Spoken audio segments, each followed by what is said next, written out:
step number 1, we need to graph these two equations and then see where the two lines meet, and that will be our solution. So looking at this one right here, it's not in y equals mx plus b form, so I would like to rearrange it. So I'm going to, I'm just going to rewrite it so I can have more room for work.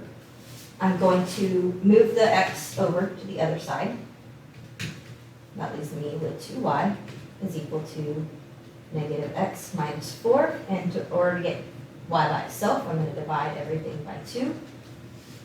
2's cancel here. That's going to leave me y is equal to negative 1 half x minus 2. So we can go ahead and graph that line.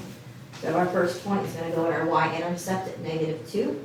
And then we're going to do what our slope tells us to do. So we have a rise of 1 and a run of 2. So rise of 1, run of 2, making sure that it's negative slope. Rise of 1 over 2. I can also go this way. All right, so I can have one line. Put that right there. All right, so the other line I'm going to do in green.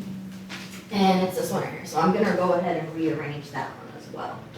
So 3x minus y is equal to negative 5.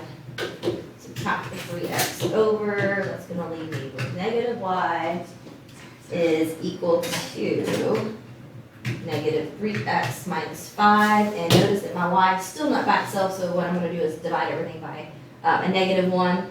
So this turns into y is equal to 3x plus 5. All right, so now we're going to graph that equation. So let's start with our y-intercept of 5. 1, 2, 3, 4, 5. And we are going to run 3 and rise 3 and run 1. So 1, 2, 3. Make sure that it's a positive slope. Looks like right here. 1, 2, 3 over 1.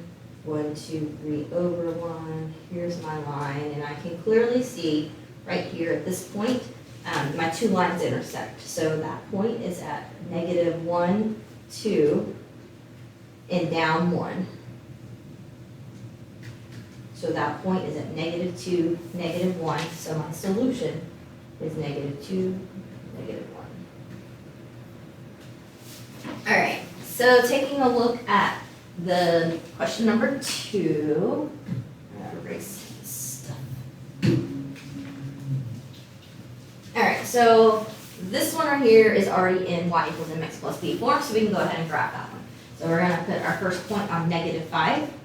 So 1, 2, 3, 4, 5. First point can go here. And then we're going to rise 4. 1, 2, 3, 4. And we're going to run 3, making sure that it's a positive slope. So 1, 2, 3, 4. 1, 2, 3. Looks like we're going to have a line right there. All right, so I'm going to do the next one in purple, this one right here.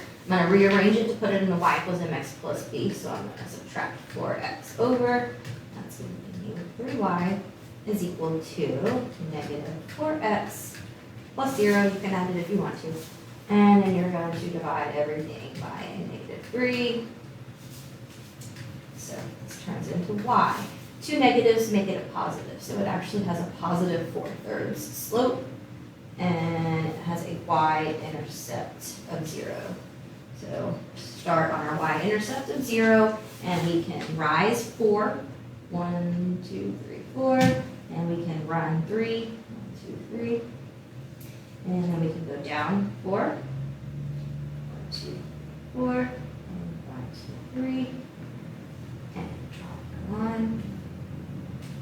All right, so let's take a look at the slopes that we have. For our green line, our slope was 4/3, and for our purple line, our slope was 4/3. So remember that when we have parallel slopes, the lines never intersect. So if they never intersect, then we can't have a solution. So this one is going to be no solution because the two lines will never cross because they are parallel.